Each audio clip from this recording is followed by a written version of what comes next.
만 2년 전부터 주일 아침에 하나님의 백성으로 살아가는 신자의 실생활을 주제로 말씀드려 왔습니다. 노동, 혼인, 안식일이라는 하나님의 세 가지 창조 규례를 중심으로 말씀드렸습니다. 이 주제에 대한 1년의 설교의 마지막 부분으로 우리 주 예수 그리스도께서 이 세 가지 창조 규례를 어떻게 완성하시고 이루어 나아가시는가를 말씀드리고 있습니다. 먼저 주님께서 노동 규례와 혼인 규례를 어떻게 완성하시는가를 차례로 말씀드렸고, 이제 맨 마지막으로 주님께서 안식일 규례를 어떻게 완성해 나아가시는가를 간단히 말씀드리고 이 긴 주제를 마치려 합니다. 오늘 본문으로 시편 95편 뒷부분과 히브리서 3, 4장을 아주 길게 읽었습니다. 우리 기억력의 한계 때문에 일일이 다 기억하실 수야 없겠습니다마는 2년 전에 이 주제를 처음 시작할 때 맨 먼저 안식일에 대하여 7차례 말씀드렸습니다. 처음 3번은 모세오경에 나오는 안식일을 중심으로 말씀드렸고, 그 다음 3번은 바로 오늘 읽은 본문인 시편 95편과 히브리서 3장 4장을 비교적 자세히 말씀드렸습니다. 그리고 나머지 한 번은 안식일의 사회적 확장판이라고 말할 수 있는 안식년과 희년 제도에 대하여 말씀드렸습니다. 오늘은 이렇게 그 전에 안식일에 대해서 드린 말씀 가운데 중요한 몇 가지를 다시 상기시켜 드리려 합니다. 그리고 예수 그리스도께서 어떻게 이 안식일 규례를 완성해 나아가시는가 하는 관점에서 오늘 읽은 히브리서 3장 4장 말씀을 다시금 상고하려 합니다. 하나님께서 창조의 엿새 동안 천지 만물을 지으신 뒤에 7째 날에 안식하시면서 안식일을 제정하신 것은 우리 사람에게 이루 말할 수 없이 큰 은혜입니다.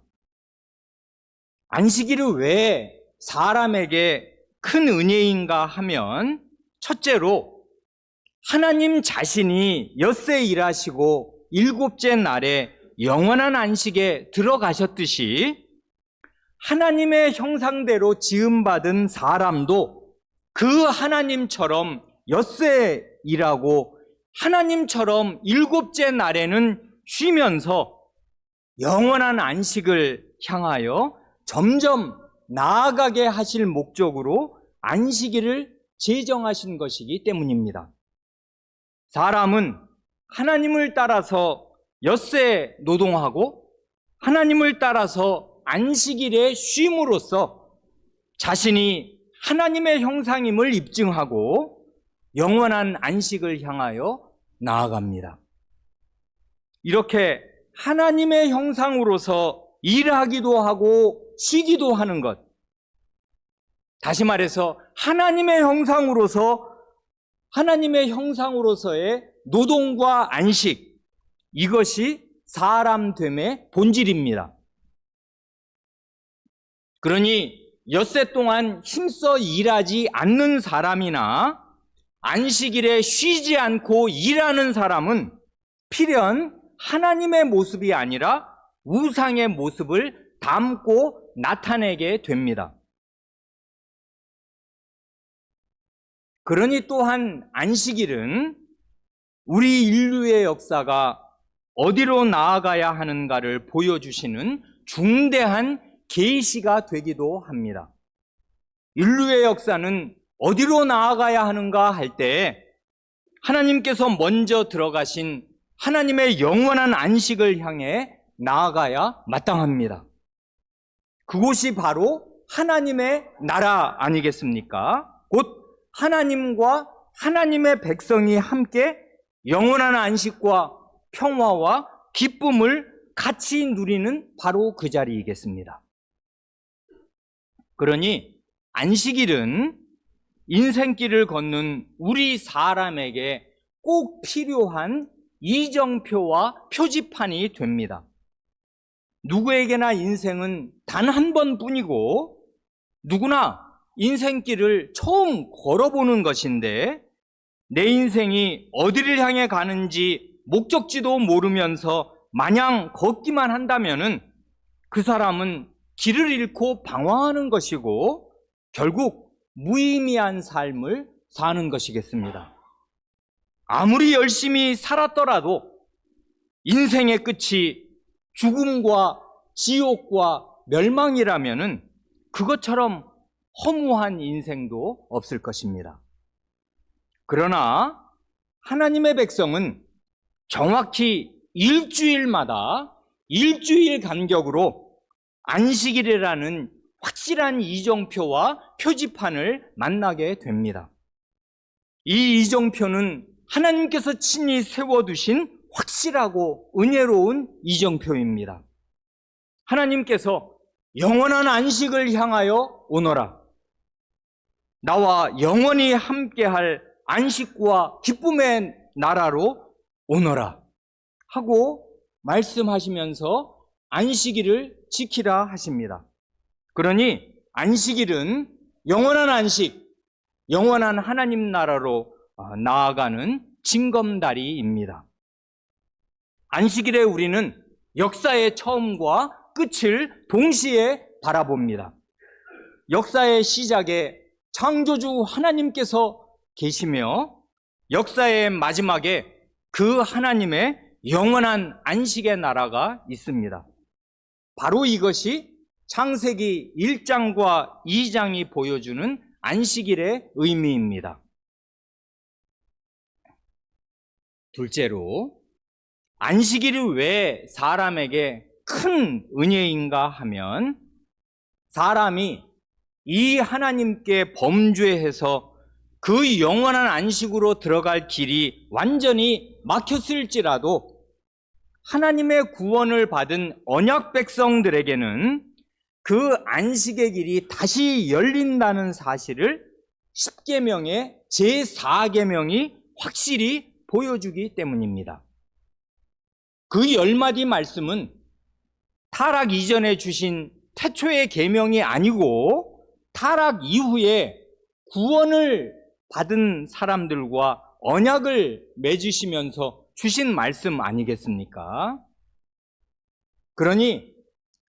그래서 안식일을 기억하여 거룩하게 지켜야 할 이유로 출애굽기 20장에서는 하나님의 창조를 든다면은 신명기 5장에서는 하나님의 구원을 언급하는 것 아니겠습니까? 그러니 안식일마다 하나님의 백성은 창조주시요 구주이신 하나님께 예배드리면서 마음 안에 안식을 누리고 영원한 안식을 향해 힘차게 나아갑니다. 그렇기에 안식일의 참뜻이 무엇인가를 바르게 알고 안식일의 안식을 참되게 누리는 것이 신자에게 결정적으로 중요합니다. 안식일마다 참된 안식을 누리지 못하면 그 사람은 이 인생길을 건너뛸 수가 없어요. 인생길은 길단 말입니다. 징검다리가 없이 무슨 수로 영원한 안식으로 들어가냔 말입니다. 불가능해요, 그것이. 그래서 하나님께서 시간의 징검다리를 이렇게 친절하게 일주일마다 놓아두신 것 아닙니까? 구약시대에는 안식일이라는 이 시간적인 이정표와 함께 영원한 안식을 가리키는 공간적인 표상들을 아울러 주셨습니다. 여호와의 동산과 생명나무가 그것이고요. 성막과 성전이 그것이고요. 가나안 땅이 그것입니다. 영원한 안식의 나라가 있다는 사실을 물증으로 확실히 보여주신 이정표들이겠습니다.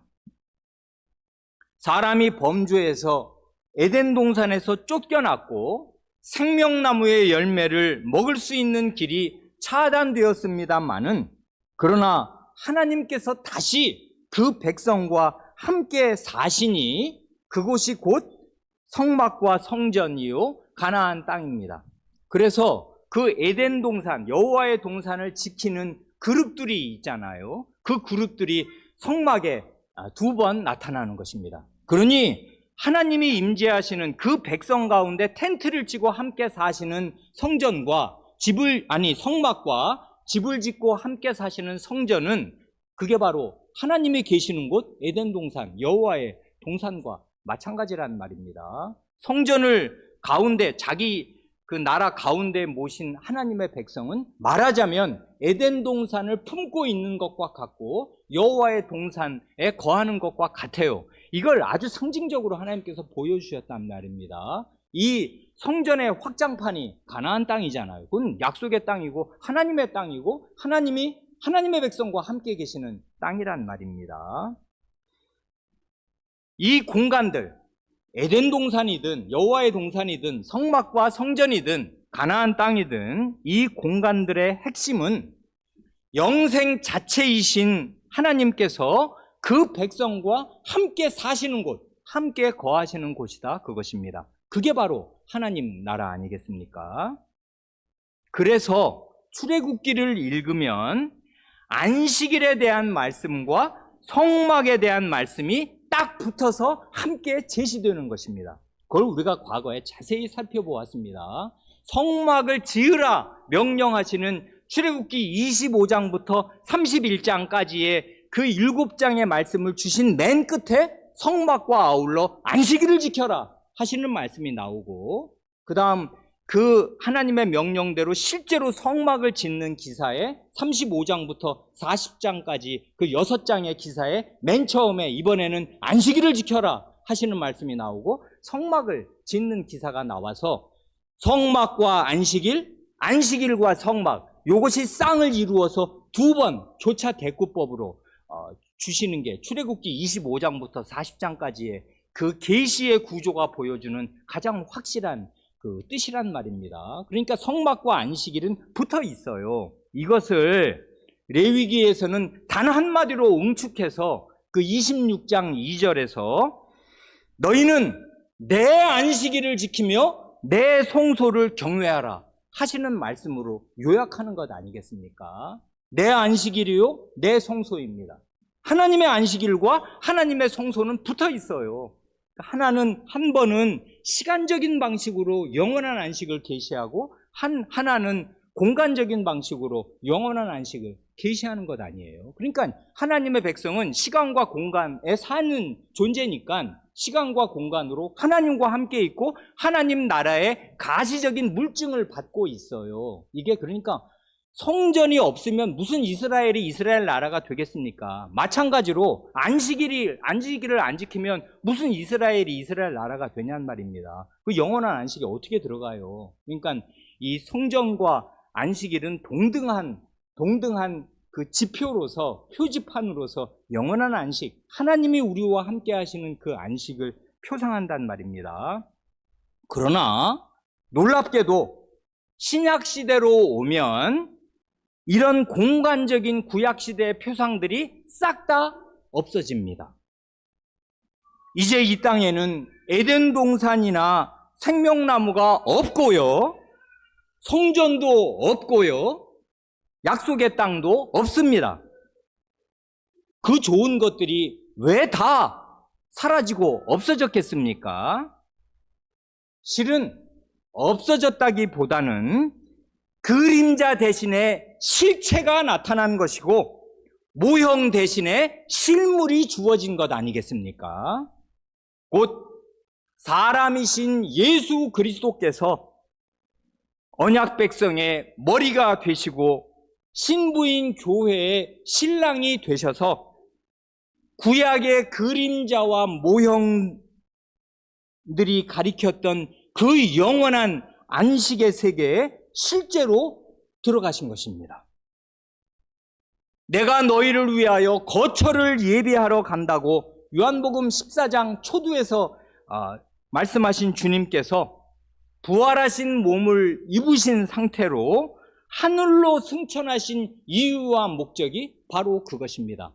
구약시대 때 가시적인 모형들로 주신 그 실체를 사람으로서 입으시려고 실체 안으로 영원한 안식의 세계가 이제 활짝 열렸다는 사실을 몸으로 입증하시면서 하늘에 앉아 계시는 것 아니에요. 그래, 하나님 우편, 곧 영원한 안식의 세계에 들어가신 주님께서 머리로서 몸인 우리를 그 안식의 세계로 인도하고 계시고, 신랑으로서 신부인 우리를 그리로 인도하고 계십니다. 그런데 신약시대에 이 공간적인 표상들은 실체로, 이게 그림자가 이제는 뭐 햇빛이 뜨고 나면은 등불이 필요 없고 촛불이 필요 없는 거잖아요.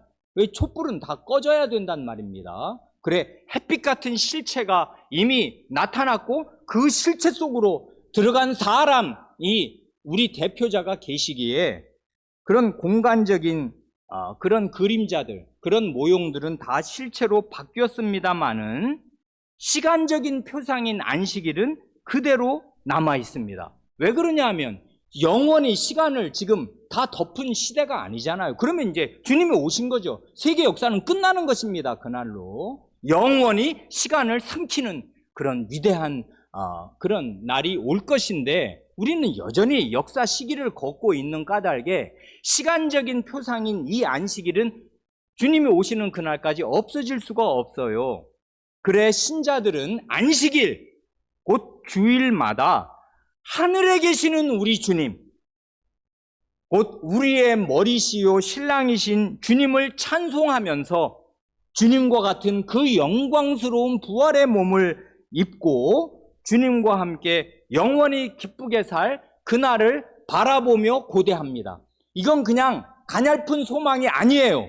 확실한 것입니다. 지금 밖에 나가면 태양을 볼 수 있는 것보다 더 확실한 것입니다. 주님께서 하늘에 그 영원한 세계에 우리의 머리로, 우리의 신랑으로 들어가 계시는 사실이 해가 떠 있는 것보다 덜 확실해요? 아니란 말입니다. 밤 되면은 해는 깜깜해서 해가 어디 갔냐 전혀 볼 수 없지만 주님은 밤에도 여전히 우리의 신랑과 우리의 머리로서 그 영원한 세계에 이미 들어가 계셔요. 그러니 안식일의 주인이신 예수 그리스도께서는 바로 이런 식으로 안식일 규례를 완성하여 가십니다. 이미 본인으로서는, 대표자로서는 완성하셨고 이제 남은 일이 따라 붙잖아요.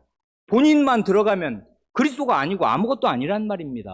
왕이 없는 백성이 없는 왕은 없어요. 백성이 없는 대제사장도, 백성이 없는 예언자도 없단 말입니다.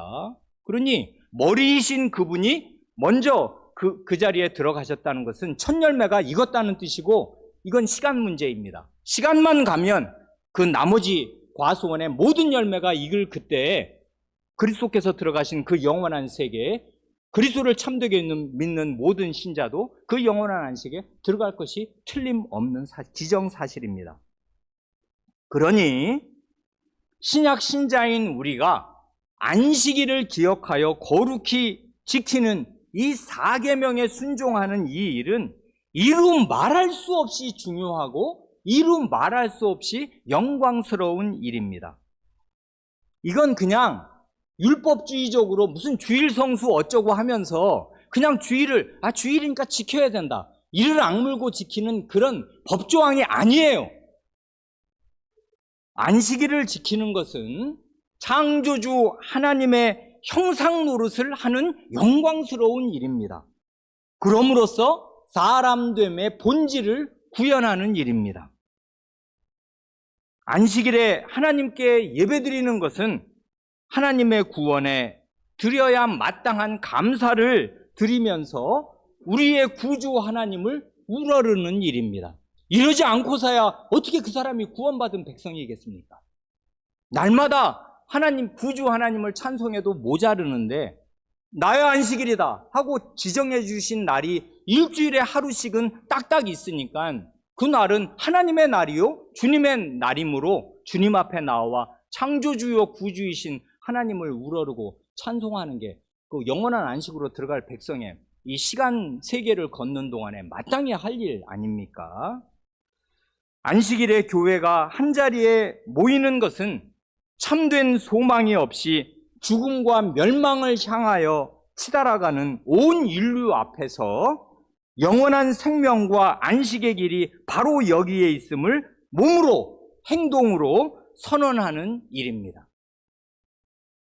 그러니 안식일에 일하고 안식일에 공부하는 사람은 멸망하는 세계와 함께 속한 사람이라는 걸 자기 몸으로 입증하는 거예요. 왜 그러냐면 이 세계의 운명은 둘로 갈린단 말입니다. 영원한 안식으로 들어가는 사람이 있고 영원한 멸망으로 들어가는 사람이 있어요. 그런데 하나님께서 이 시간 속에 박아 놓으신 이 안식일의 이 규례를 알고 그걸 참되게 믿음으로 그것을 지키는 사람이 영생으로 가는 것이고, 이게 인류의 살 길이고 원래 창조하신 목적이잖아요. 창조의 본이라는 말입니다. 이거를 마음으로 깨닫고 역사의 처음과 끝을 동시에 내다보면서 이 하나님 앞에 나와 예배드리는 이 행위가 온 인류의 살 길이에요. 인류 앞에 이것을 행동으로 제시한단 말입니다. 저 사람은 뭔 일이 있길래, 안 믿는 사람 생각해 보세요. 그 주일날이 얼마나 좋은 날이에요. 늦잠 자는 날이죠. 피곤을 다 풀고 그 다음에 차 타고 여기 오다 보면 우리 앞에 도봉산이 있잖아요. 북한산 있고. 그냥 매일 등산하는 사람이 특히 이 주일날 쉬는 날 같으면 바글바글 하지 않습니까? 그 사람들은 그게 좋은지 모르겠는데, 그게 그렇게 70년 살고 영원한 멸망으로 가면 그렇게 산에서 진달래, 산에서 개나리, 이 실록을 본 그 기쁨 다 어디 가냔 말입니다. 불쌍하잖아요. 그런데 그 사람들이 볼 때는 이 주일마다 이렇게 정한 시간에 와서 예배당에 나간다는 게 보통 일이 아니에요. 불교 신자라는 사람들 절에 1년에 한 번 가는 사람 많아요. 석탄일에 한 번 가는 사람 많단 말입니다. 근데 이 예수 믿는 사람들은 맨날 교회를 가, 주일이면은. 근데 안 믿는 사람들은 그거 끔찍해서 못 합니다. 왜냐하면 자기가 원래 일주일에 하루 토요일도 쉬고 일요일도 쉬는데, 아니 그 쉬는 날마다 이 옷 정장 차려입고 예배당에 간다? 못해요. 그거 힘들어서. 그런데 그러니까 이게 저 사람들은 뭐 때문에 지금 저렇게 하냐. 예수쟁이들은 왜 맨날 주일마다 그 딱 어김없이 무슨 일을 다 제치고서라도 예배당 가서 예배드리냐. 그게 이 세상 사람과 이 역사 시기를 걷는 동안부터 큰 차별이 나는 것, 생활상에 완연한 차이가 있어요. 이 6일을 일할 때는 똑같이 일해서, 직장에서 학교에서 만날 때는 믿는 사람 안 믿는 사람이 딱 섞여 있지만 주일이 돼보세요. 쫙 갈라지잖아요. 벌써 이 세상에서부터 구분이 된단 말입니다. 인류가 정 둘로 믿는 사람과 안 믿는 사람이 구분돼요. 믿는 사람은 하나님과 함께 창조주와 구주를 예배하는 그 자리에 반드시 있고, 안 믿는 사람들은 그런 거 없단 말입니다. 자기 세상에서 자기 마음대로 살아요. 그러다가 멸망으로 가는 거란 말입니다. 그러니 안식일을 이 사람이, 신자가 지킨다는 것은 온 세상 앞에 증언하는 일이에요. 이게 영생의 길이다. 영생의 하나님이 여기 계시고 우리를 이 영생의 길로 인도하고 계신다 하는 걸 자기 몸으로 입증하는 길이란 말입니다. 이게 몸으로 하는 전도고 몸으로 하는 복음의 선포예요. 안식일에 주님 앞에 모이는 것은 우리의 머리요 신랑으로서 이미 그 영원한 안식에 들어가신 주님을 따라 오늘도 저 영원한 안식으로 가는 또 하나의 징검다리를 확실하게 밟는 바로 그것입니다. 징검다리 없이는 이 인생길을 지나서 영원한 안식으로 들어갈 수 없어요. 그래서 하나님께서 이 시간의 징검다리들을 일주일마다 이렇게 놓아두셨으니 일주일마다 착실하게 이 시간의 징검다리를 밟으면서 우리는 한 발 한 발 더 영원으로 나아갑니다.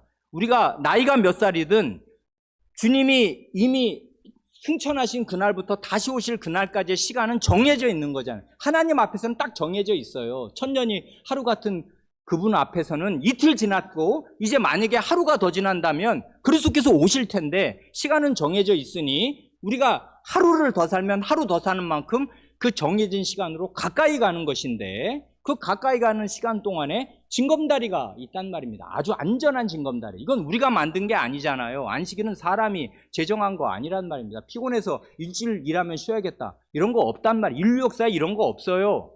안식일은 자연에서 온 것이 절대로 아닙니다. 이건 하나님께서 내신 계시로, 내 안식일이다, 지켜라 하고 하나님께서 우리를 자신의 안식으로 초대하시면서 두신 시간의 이정표들이란 말입니다. 그러니 이정표 없이 어떻게 이 막막한 인생길을 걷는단 말이에요. 그러니 그 주님이 들어가신 영원한 안식이 이미 확정이 되어 있고 이미 들어가 계시고, 그러니 우리는 안식일마다 그 주님 앞으로 한 걸음 한 걸음 확실하게 나아간단 말입니다. 이건 불확실한 게 없어요. 확실한 일이란 말입니다. 그러나 바로 여기에 두려운 현실과 팽팽한 긴장이 있는 것이 사실입니다. 구약시대에 출애굽의 구원을 받은 하나님의 백성 다수가 영원한 안식에 끝내 들어가지 못했다는 사실입니다. 그 이유는 하나님의 말씀을 들을 때 완고한 마음으로 불신과 불순종을 계속 드러냈기 때문입니다. 그 결과 시편 95편의 마지막 그 11절에 나오는 말씀 그대로 하나님께서 진노하여 맹세하시기를 저들은 내 안식에 들어오지 못하리라 말씀하셨습니다. 하나님의 맹세가 나오는데 이건 저주의 맹세라 말할 수 있겠습니다. 저들은 절대로 내 안식에 못 들어온다. 나는 맹세한다. 하나님이 이 맹세를 하셨으니 하나님이 아니신 다음에야 이 맹세는 지켜질 것이란 말입니다. 그래서 광야의 절대 다수의 사람들은 영원한 멸망에 떨어졌습니다. 하나님께서 맹세로 친아드님을 그 백성을 구원할 영원한 대제사장으로 세우신 것이 틀림없는 사실인 것처럼 이 땅에서 일시적으로 하나님의 큰 구원을 경험한 언약 백성의 다수를 맹세로 하나님의 안식에 못 들어오게 하신 것도 틀림없는 사실입니다. 뭉뚱그려 표현해서 그냥 다수라고 제가 말씀드린 것이지만 엄밀하게 말하면 거의 절대 다수가 하나님의 안식에 못 들어갔습니다. 그래 출애굽의 구원을 받은 광야 이스라엘의 절대 다수의 그 영원한 멸망이 너무나 끔찍하고 두려운 현실이었기에 그 두려운 현실이 재현되지 않도록 다윗은 시편 95편 7절 이하에서 너희가 오늘 하나님의 음성을 들을 때 너희 마음을 완악하게 해서는 안 된다 하고 신신당부하는 것입니다. 그런데요, 오늘 읽은 히브리서의 저자는 구약의 다윗 왕보다 마음이 더 다급하고 몸이 더 달았는지 히브리서 3, 4장에서 다윗의 경고를 무려 5차례나 반복적으로 인용하고 또 인용합니다. 신약성경 이 모두 27권인데 신약성경 전권 가운데 같은 구약성경의 구절을 5번씩 자기 성경에 반복해서 인용하는 경우를 보신 적 있어요? 이런 경우가 또 있을까요? 정말 그런가? 하고 확인해 본다면 우리가 오늘 읽은 시편 95편 7절 하반절부터 11절, 그게 절수로는 5절, 넉 절 반인데 그 시편 95편 7절부터 11절까지의 그 넉 절 반, 5절을 히브리서 3장 7절 이하에서 처음으로 그 5절을 그냥 쭉 인용합니다. 거의 이제 그 성경이 좀 달라졌으니까 그냥 구약 그 말 100% 그대로는 아니지만 읽으면 그냥 이게 다른 게 없다 할 만큼 그대로 히브리서 3장 7절 이하에서 시편 95편 7절 이하를 7절 11절 7절 11절도 똑같아요. 그냥 갖다가 한번 쭉 인용합니다. 그 다음에는 이게 아주 흥미로운데 히브리서 3장 15절 이하에서 앞에서 쭉 인용했던 그 5절을 요리문답식으로 만들어서, 즉 스스로 묻고 답하면서 다시 한번 반복해요. 독자들에게 심어주시려는 것이에요. 그러니까 이 요리문답이 그거지 않습니까? 다 아는 사실인데 누가 천지를 만드셨습니까? 스스로 묻고 하나님이 만드셨습니다. 초학문답 1문 아니에요? 이런 식으로 묻고 대답하는 식으로 이 문답을 구성하면 이해하기가 쉽잖아요. 그러니까 앞에서 5절을 3장 7절부터 11절까지 인용해 놓고 나서 15절서부터는 요리문답처럼 만들어서 질의응답 방식으로 자기가 묻고 자기가 대답하는 방식으로 요 5절을 다시 한번 반복합니다. 2번이죠, 그렇게. 3장에서 2번 이거를 반복을 합니다. 4장으로 오면 4장 3절, 5절, 7절에서 핵심 구절을 앞에서 2번이나 그 5구절을 다 인용해 놨으니까 그 중에 핵심되는 구절을 한 구절씩 뽑아서 4장 3절, 5절, 7절에서 각각 또 3번을 인용해요. 그러니까 모두 5번이 나오는 거예요. 이 히브리서 3장, 4장에서. 그 4장에서 요약하는 그 핵심 구절이 뭐냐면 그 두려운 하나님의 맹세의 말씀이 2번 인용돼요. 그들이 내 안식에 들어오지 못하리라 하신 그 살떨리는 시편 95편 맨 마지막 하나님의 그 저주의 맹세의 말씀이 2번 인용되고, 그리고 그런 하나님의 진노의 맹세가 벼락처럼 자기 머리에 떨어지지 않게 하려면 어떻게 해야 하는가 할 때 그 7절에서 오늘 너희가 그의 음성을 듣거든 너희 마음을 완고하게 하지 말라 하는 그 95편 그 7절의 말씀을 앞뒤로 인용한단 말입니다. 그러니 이 95편, 시편 95편 7절과 11절 중에 제일 중요한 건 7절과 11절이에요. 하나님의 말씀을 오늘 들을 때 마음을 완고하게 하면은 하나님의 진노의 저주에 딱 걸린다. 그거지 않습니까, 지금? 그러니까 그거를 이제 그 길게 2번, 짧게 3번 해서 도합 5번을 인용한단 말이에요. 이런 성경은 제가 알기에 없어요. 구약을 이런 식으로 무한 반복하는 5번을 그 짧은 장에서 반복을 하면 바보가 아닌다며 그걸 어떻게 못 알아듣냔 말입니다.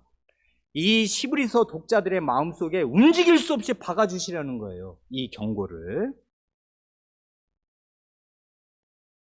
바로 이런 배경에서 그 유명한 히브리서 4장 12절 이하 마지막까지의 그 말씀과 기도가 나오는 것입니다. 여기에 말씀은 과거에 말씀드린 대로 여기에 하나님의 말씀은 어떤 말씀인가 할 때 거기 이것만 따서 인용하면 문맥에서 이걸 벗겨서 인용하면 하나님의 말씀은 살았고 운동력이 있다, 뭐 이렇게 인용해도 전혀 나쁜 말이 아니지만 어떤 면에서 하나님의 말씀이 살았고 운동력이 있냐 하면 이 하나님의 말씀은 어떤 말씀인가 할 때 히브리서 4장 12절에 몇 절을 읽어보세요. 우리를 벌거벗겨서 아무것도 숨길 것이 없이 하나님 앞에 폭로하고 노출되게 하는 두려운 말씀입니다. 이 하나님의 말씀 앞에 설 때에 우리 자신이 광야에서 멸망한 구약의 이스라엘과 하나도 다를 것이 없는 완연한 죄인인 사실이 드러납니다. 구원을 받았고 예수님 믿었다 해도 소용이 없어요, 사실은. 왜 그러냐 하면 광야의 이스라엘은 구원을 안 받았나? 다 구원 받았단 말입니다. 출애굽의 구원처럼 큰 구원은 구약에 없어요. 그런 구원을 받고 하나님을 따라 나왔는데 홍해를 건넜잖아요. 그러는 결정적인 체험은 인생에 다시는 할 수 없을 것 아닙니까? 바다가 갈라지고 자기는 그 마른 땅으로 걷고 그 다음에 자기를 따라오던 이 애굽의 군대들은 그 물이 다시 닫혀서 다 물고기 밥이 되는 이런 놀라운 구원을 잊을 수 없이 경험한 이런 큰 구원을 우리가 평생에 뭐 어떻게 경험하겠습니까? 그런 큰 구원을 받았으나 절대 다수가 소용이 없게 되었다 이것입니다. 그러니까 말이에요. 그러니까 구원을 받은 사람이라도 이 구원이 하나님 편에서는 완전한 구원이지만 언약이라는 거는 쌍방의 의무가 있는 거지 않습니까? 언약은 일방적으로 하나님이 딱 이렇게 맨 처음에는 일방적으로 내려오지만 그 언약을 받은 수혜자인 하나님의 백성은 짐승이 아니고 돌이 아니기 때문에 사람이잖아요. 자기가 해야 할 믿음과 순종이 있어요. 그 믿음과 순종을 정당하게 드러내지 않으면 불신과 불순종을 보이면 멸망하는 거란 말입니다. 그러니 여기에 긴장이 있어요. 근데 그 긴장은 사실은 우리 앞에 보면은 절대 다수의 멸망으로 나타나요. 그러니 얼마나 겁나냐는 말입니다. 우리가 뭐 여호수아처럼 갈렙처럼 믿음이 좋은 사람이고 모세 같은 사람이에요? 아니잖아요. 우리 자신을 보면 다 안단 말입니다. 겁난단 말입니다. 나는 어디에 속하냐? 믿음으로 가나안 땅에 들어갈 1세대가 되냐? 어림도 없다. 나는 꼼짝없이 광야에서 같이 멸망할 저 무지랭이 백성들과 똑같은 사람인데 하는 걸 자기 양심으로 안단 말입니다. 그러니 이 두려운 우리를 벌거벗겨서 우리 만물을 감찰하시고 판단하시고 회개하실 사람의 행동을 재실 하나님 앞에 서면 우리는 광야 이스라엘 백성과 하나도 다를 것이 없는 죄인들로 드러나요. 하나님의 구원이 내게는 해당이 안 되는 것 같단 말입니다. 그러니 우리는 누가복음 18장에 주님의 비유에 나오는 그 세리처럼 다만 가슴을 치며 하나님이여 불쌍히 여기시옵소서 저는 죄인으로서이다 할 뿐입니다. 그런데 성도 여러분께 드리고 싶은 말씀은 이것입니다. 이런 우리 앞에 구원자가 계신다 그것입니다. 히브리서 4장 14절 말씀이 그거지 않습니까? 그러므로 우리에게 큰 대제사장이 계시니 승천하시니 곧 하나님의 아들 예수시라. 우리 믿는 도리를 굳게 잡을지어다. 여기 뭘 굳게 잡으라는 거예요? 믿는 도리를 굳게 잡으라는 건데 말씀드린 대로 이 믿는 도리란 직역하면 더 좋은데 신앙 고백입니다. 우리가 신앙 고백을 굳게 잡아라 그 말입니다. 어떤 신앙 고백을 말하는 거예요? 꼭 붙잡아야 할 신앙 고백의 핵심 내용이 바로 앞에서 같은 구절에서 네 가지로 단어로 착착 제시됐지 않습니까? 큰 대제사장, 승천하시니 하나님의 아들 예수. 이 토막토막 제시된 이 네 단어를 문장으로 한 문장으로 이으면 이렇게 될 것입니다. 하나님의 아들, 곧 하나님의 아드님께서 예수, 곧 우리를 우리의 모든 죄에서 구원하시려고 예수라는 이름을 받아 이 땅에 내려오셔서 큰 대제사장, 곧 우리의 대제사장으로서 속죄의 일을 완수하시고 승천하시니 곧 영원한 안식의 세계인 하늘에 오르셨다 그거지 않습니까? 이 승천하시니가 엄청 중요한 거예요. 영원한 세계, 안식의 세계가 실체로 이미 열리고 확보된 것이에요. 그분이 예수로 내려오셨다가 그 예수라는 이름이 변함이 없이 우리 사람의 몸을 입으시고 사람의 대표자, 구원 얻을 모든 백성의 대표자용 머리로서 승천하셨단 말입니다. 하늘에 계셔요. 영원한 세계가 열렸단 말입니다. 그런데요, 성도 여러분 꼭 잊지 마시라고 알려드릴 말씀은 이것입니다. 과거에 자세히 말씀드렸는데 우리에게 큰 대제사장이 계시니 하는 말의 위력을 아십니까?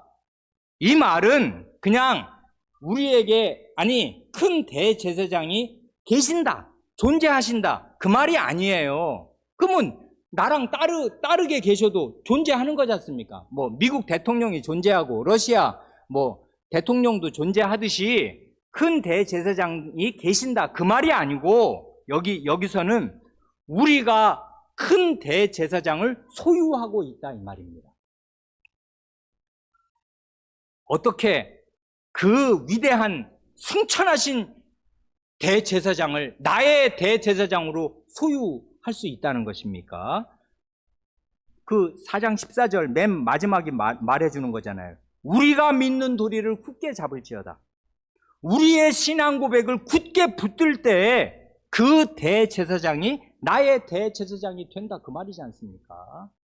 그러니 이 땅에서 이 교회 앞에서 하는 신앙 고백은 엄청나게 중요한 것입니다. 이 신앙 고백을 굳게 붙드는 한 예수 큰 대제사장이 나의 대제사장으로 내가 그 대제사장을 소유하고 있게 된단 말입니다. 이런 변호사는 없어요. 이런 대언자, 이런 구주는 없단 말입니다. 완전한 대제사장으로서 이미 하늘을 확보하고 계신 분이 나의 대제사장이면 게임은 끝난 것이에요. 시간만 가면 그 대제사장 품에 안겨서 대제사장과 함께 모든 것을 누리는 것이란 말입니다. 어떻게 그 대제사장이 나의 대제사장이 된다고요? 참된 신앙 고백, 곧 믿음의 고백으로 우리가 대제사장과 연합됩니다. 이 믿음의 고백이 그러니까 엄청 중요한 거예요. 믿음으로 그리스도와 연합이 되면 몸과 연합된 머리가 하늘에 계시는데 몸인 내가 어떻게 지옥에 떨어지겠습니까? 신부와 한 몸인 신랑이 이미 하늘에 계신데 신부인 내가 어떻게 지옥에 들어가겠습니까? 바로 이런 방식으로 신앙 고백을 통해 믿음의 고백을 통해 그리스도께서 나와 연합이 되시고 나의 소유가 되셔서 나의 대제사장이 되셔서 우리를 자신이 이미 들어가신 그 영원한 세계로 인도하신다 그 말이지 않습니까?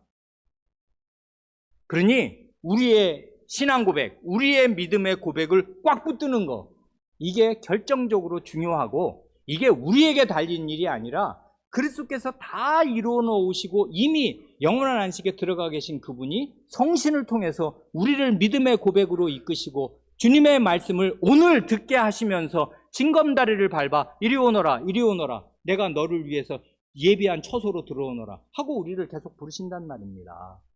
그래 마지막 15, 16절을 읽고 마칩니다.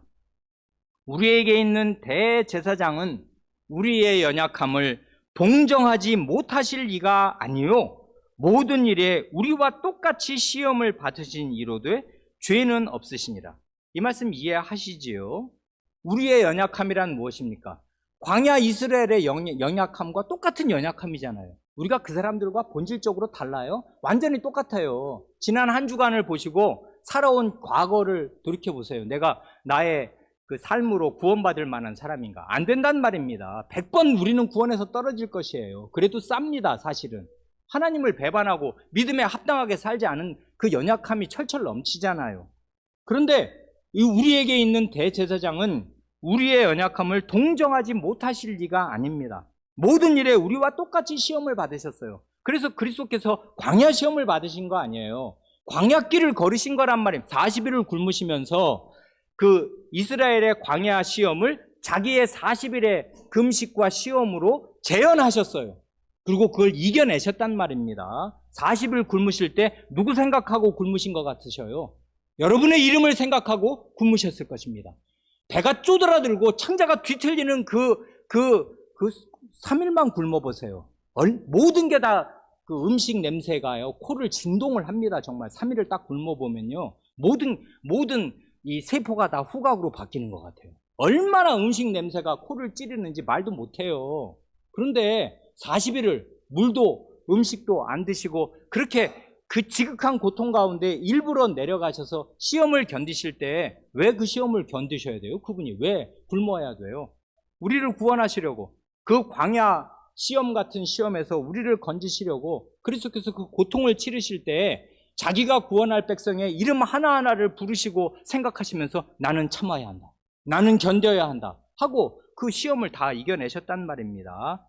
16절이 그러잖아요. 그러므로 우리는 긍휼하심을 받고 때를 따라 돕는 은혜를 얻기 위하여 은혜의 보좌 앞에 담대히 나아갈 것입니다. 아멘. 정말 그렇습니다. 우리가 우리의 이런 연약함에 대해서, 헐수할 수 없는 연약함에 대해서 불쌍히 여기심을 받지 않을 수가 없는데 우리 대제사장은 우리를 불쌍히 여기시는 분이야. 다 겪어서 아신단 말입니다. 배고픔이 우리가 아무리 굶어도 40일 굶어본 분 계셔요? 안 계시죠, 아무도. 40일을 굶으시고 죽어본 분 계셔요? 그럼 여기 안 계시겠죠. 이분은 죽어본 분이에요. 모든 죄를 떠안고 죽어본 일이 있는 분이란 말입니다. 그렇게 우리를 지극히 불쌍히 여기시는 분이 때를 따라 우리를 도우실 마음과 뜻과 능력을 가지고 우리를 기다리고 계시니 은혜의 그 보좌 앞에 담대히 나아가라 하십니다. 우리가 소유하고 있는 대제사장 앞에 담대히 나아가서 주님이 우리를 위하여 항상 기도하시듯이 우리도 주님께 기도하는 것입니다. 그러니 언약 백성과 주님과의 교제와 연합은 일방통행이 아니에요. 주님만 우리를 위해서 기도하시는 거 아니란 말입니다. 우리도 주님께 나아가 기도해요. 말과 말이 왔다 갔다 한단 말입니다. 왜 그러냐면 살아있는 이 연합 관계니까 그렇단 말이에요. 우리는 목석이 아니고 짐승이 아니잖아요. 개돼지가 아니란 말입니다.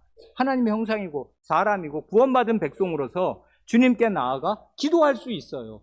그러니 이런 우리의 기도를 들으시면서 오냐? 힘들지? 또 죄를 졌구나. 내가 네 죄를 위해서 내 몸을 다 버렸으니 오늘도 너의 죄를 씻어주도록 아버지께 구한다. 걱정하지 말아라. 일어나라. 일어나라. 해서 의인은 7번 넘어질지라도 8번째에 그리스도의 도우심으로 일어납니다. 심지어 그리스도를 배반하는 그런 일을 했더라도 다시 돌이켜 그리스도를 의지해서 그리스도께 나온다고요. 은혜의 보좌 앞에 나올 수 있습니다. 바로 이런 방식으로 안식일의 규례를 이루셔요. 우리는 영원한 안식에서 떨어지지 않을 것입니다. 우리 행위를 보면 우리는 꼼짝없는 광야 백성이지만 그리스도 우리의 대제사장이 우리를 위해 해놓으신 일과 지금 우리를 위해 하시는 일 때문에 우리는 구원에서 떨어지지 않을 것입니다. 그러니 할 일이 있잖아요. 그러면 이제 망고 땡입니까? 그런 사람은 멸망으로 가는 사람이에요. 그렇게 해찰하고 마음의 경계를 느슨하게 무너뜨리는 사람이 아니고 불쌍히 여기시옵소서, kyrie eleison, 주여 나를 불쌍히 여기소서 하는 그 가슴을 치는 애통하는 마음으로 때를 따라 돕는 은혜를 얻기 위하여 은혜의 보좌 앞에 담대한 마음으로 나아가는 것입니다. 이미 판은 깔려 있어요. 그리고 구원은 확보됐단 말입니다. 영생은 이미 확보됐어요. 그러니 제가 어떻게 이 영생에서 떨어지겠습니까? 근데 또 실수했습니다. 저는 날마다 죄를 주님께 고해야 될 죄인인 걸 주님이 아시고 주님 가르치신 기도에 날마다 우리 죄를 사하여 주옵시고라고 넣어놓으시지 않습니까? 그러니 저를 불쌍히 여기시옵소서 하면서 은혜의 보좌 앞에 나아가면 그런 사람이 구원을 받을 것입니다. 영원한 안식에 들어갈 것입니다. 기도하시겠습니다.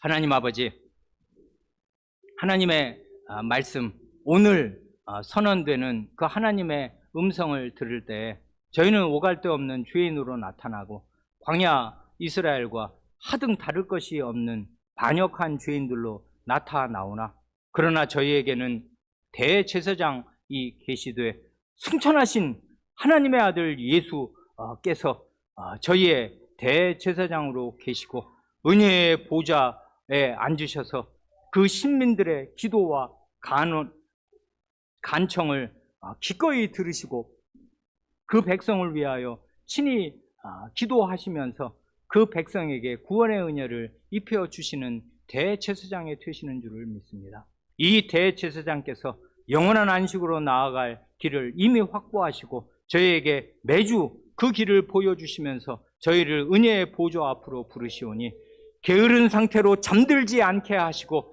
깨어 기도하게 하시며 주님 앞에 나아가 주야로 수시로 주님의 은혜를 간구하여서 죄를 이기고 살게 하시고 반역하는 마음, 완악한 마음을 다 깨부수게 하시며 부드럽고 착하고 좋은 마음으로 하나님의 말씀을 들어 순종의 열매를 맺어 구원받은 자식인 사실을 자기 생애에서부터 확실한 많은 증거로 든든한 확신을 가지고 살 수 있게 하여 주시기를 구합니다. 우리 구주 예수님의 이름으로 기도합니다.